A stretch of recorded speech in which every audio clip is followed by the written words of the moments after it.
Agora nós vamos ofertar. Gostaria de chamar o Eliel, que vai estar trazendo uma palavra para as nossas vidas. Dê o seu aplauso ao Senhor. Shalom, igreja. Graça e paz.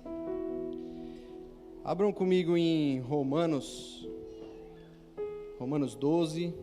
Nós vamos ler do 1 ao 2. Enquanto eu estava meditando nessa palavra, irmãos, o Senhor me ministrou a respeito de algo e eu comecei a aplicar na minha vida imediatamente. Muitas vezes o inimigo, todos os dias, o inimigo ele tenta roubar o nosso culto ao Senhor. E principalmente quando nós estamos mergulhados, nós estamos querendo viver algo novo. O inimigo ele vai tentar de alguma forma te distrair, vai tentar de alguma forma roubar esse culto que você vai prestar ao Senhor. E uma das formas da gente se blindar contra isso é guardando a nossa motivação, é blindando a nossa motivação, né? Uma forma muito simples da gente fazer isso, claro que primeiramente é com intimidade com o Espírito Santo, né, relacionamento, mas uma outra forma muito simples é, antes de você sair da sua casa, se faz uma pergunta assim: por que eu estou indo à igreja? Por que eu estou indo cultuar ao Senhor? Se a resposta que vier à sua mente, meu irmão, for porque eu preciso de uma bênção, porque eu vou cumprir uma escala, porque alguém me convidou, porque eu vou encontrar os meus amigos, o inimigo ele já conseguiu roubar o seu culto, antes mesmo de você chegar aqui. Então, se faça essa pergunta antes de você sair de casa, blinda a sua motivação para você vir até aqui, irmão. Porque em Romanos, a gente vai ler aqui, fala que o verdadeiro culto é quando a gente se oferta, é quando a gente vem para se entregar. Então, quem veio se entregar aqui nessa manhã, por completo? Glória a Deus. Vamos ler? Portanto, irmãos, pelas misericórdias de Deus, peço que ofereçam o seu corpo como sacrifício vivo, santo e agradável a Deus. Este é o culto racional de vocês. E não vivam conforme os padrões deste mundo, mas deixem que Deus os transforme pela renovação da mente, para que possam experimentar qual é a boa, agradável e a perfeita vontade de Deus. Amém?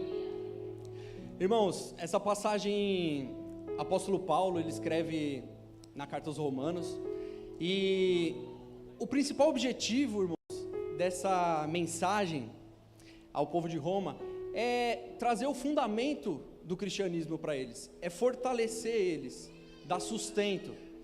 E naquela época estavam surgindo muitos falsos ensinos, e o apóstolo Paulo basicamente fala que a única forma deles vencerem isso é se unindo como o corpo de Cristo, estando juntos em união e discernindo espiritualmente o que estava sendo ministrado, o que estava sendo ensinado naquele tempo. Mas o que me chama a atenção nessa passagem que nós lemos é sobre a renovação da mente. O apóstolo Paulo ele frisa que para nós vivermos a boa, agradável e perfeita vontade de Deus, nós precisamos ter uma renovação de mente. E a transformação na nossa vida, irmãos, em todas as áreas da nossa vida, ela só vai vir através dessa renovação. Essa renovação de mente, ela vai tirar o velho conceito, ela vai tirar toda a estrutura religiosa que você viveu na sua vida, que está te paralisando espiritualmente. Essa renovação de mente, irmãos, vai te levar a viver algo novo em Deus todos os dias. E muitas pessoas se prendem a isso, irmãos. Muitas pessoas não vivem anos na igreja e não se permitem ter a mente renovada. Permanecem com uma estrutura religiosa travando ela espiritualmente, impedindo ela de viver algo novo em Deus. Essa mente renovada, irmãos, que o apóstolo Paulo fala aqui, aponta para uma mente apostólica. Nós estamos vivendo dias poderosos em uma conferência apostólica. Nós aprendemos coisas extraordinárias antes de ontem, vamos aprender ainda hoje. Sabemos que o apostólico, irmãos, ele aponta para o governo, aponta para a conquista de territórios, aponta para um nível de consciência maior em Deus. E o apostólico, irmãos, aponta para a mente de Cristo. Se nós não tivermos a mente de Cristo, nós não vamos viver em governo, nós não vamos desfrutar da boa, da agradável e perfeita vontade de Deus. Quem tem uma mente apostólica, irmãos, ele não fica limitado em, eu vou trazer meu dízimo 10%, eu vou trazer minha primícia 3% e eu vou fazer minha oferta padrão. Quem tem a mente apostólica quer fazer muito mais, irmãos. Ele não fica limitado a uma palavra, ele quer fazer muito mais em prol do avanço do reino de Deus, irmãos. Não se limita no reino de Deus, irmãos. Não se limite. Quem tem uma mentalidade apostólica, irmãos, não fica parado pedindo uma provisão para cair dos céus. Ele vai trabalhar, ele vai empreender, ele vai fazer alguma coisa. E isso vai chamar a atenção dos céus. E aí é o ponto de Deus derramar uma bênção sem limite sobre a vida dele. O Senhor não chama ninguém, irmãos. O Senhor não derrama bênçãos sem limite sobre a vida de alguém que está parado, alguém que está acomodado, alguém que é preguiçoso. Quem tem a mentalidade apostólica, irmãos, está sempre em movimento, sempre em avanço. Se você quer um exemplo na Bíblia de quem teve uma mentalidade apostólica, olha para a vida de Abraão, irmãos. Quando ele recebeu uma instrução para sair daquela terra, largar sua parentela e ir para um lugar que ele nem sabia que lugar que era, ele não pensou duas vezes, irmãos. Ele saiu e cumpriu a instrução do Senhor. Porque é assim, quem tem mente apostólica, ele faz o que precisa ser feito, irmãos. Ele não fica questionando, ele vai e faz. Ele só pensa no propósito, ele pensa no avanço do reino de Deus. Mais para frente, Abraão demonstra de novo quando ele precisa se separar de Ló, quando o seu rebanho não suporta estar no mesmo território que seu sobrinho. Ele precisa tomar uma decisão e ele fala: Ló, se você for para a direita, eu vou para a esquerda, e se você for para a esquerda, eu vou para a direita. Fica à vontade, toma a sua escolha aí. Ló, aparentemente muito esperto, escolhe a Campina Verde, né? Porque lá ele teria fruto para o seu rebanho, ele teria sustento. Abraão não teme, irmãos, quando ele vai para uma terra seca, aparentemente seca. Abraão, ele olha para a terra seca com uma mentalidade de governo, ele fala: vai prosperar, porque a cultura do reino de Deus chegou nesse lugar, vai ter que prosperar, irmãos. Eu não sei qual que é o deserto na sua vida, irmãos, mas se você olhar com uma mentalidade apostólica, uma mentalidade de reino, vai ter que prosperar, meu irmão. A terra seca vai ter que se tornar uma Campina Verde. Amém? Mais um exemplo, irmãos, Davi, quando ele está diante de Golias, em nenhum momento ele engrandece a grandeza de Golias. Pelo contrário, ele fala: pode vir com espada, pode vir com lança, pode vir do jeito que você quiser. Eu vim em nome do Deus Todo-Poderoso. Quem tem mente apostólica é assim, meu irmão. Uma mentalidade de governo.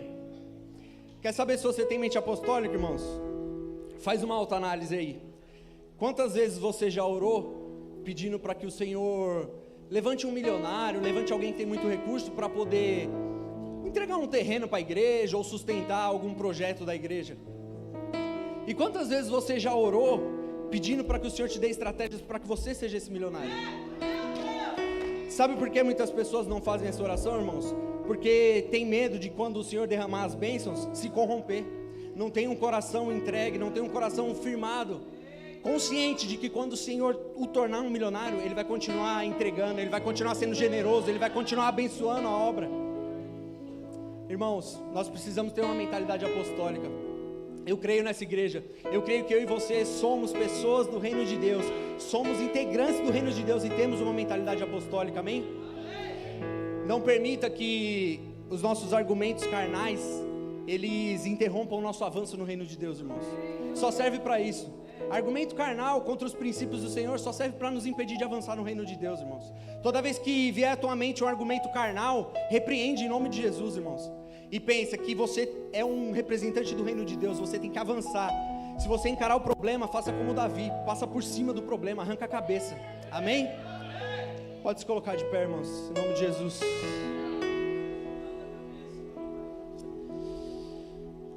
Vamos apresentar as nossas ofertas, dízimos, primícias. Pai, em nome de Jesus, graças nós te damos por essa conferência, Pai, por todo o conhecimento que tem sido derramado sobre as nossas vidas, Senhor. Nós te agradecemos, Pai, pelos homens de Deus que têm liberado decretos sobre as nossas vidas aqui, ó Pai. Te pedimos, Senhor, que a nossa mentalidade venha ser totalmente renovada, Pai. Que uma mentalidade apostólica venha sobre nós, ó Pai. Que nós venhamos estabelecer a cultura do Teu reino, Pai, nas nossas vidas e aonde quer que nós pisamos, Senhor. Eu te peço, ó Pai, que todo cumprimento de princípios aqui nessa manhã, Pai, traga uma bênção sem limite sobre a vida da pessoa que está cumprindo, Pai. Em nome de Jesus, é o que eu te peço e já te agradeço pelo que o Senhor vai fazer, Pai. Amém.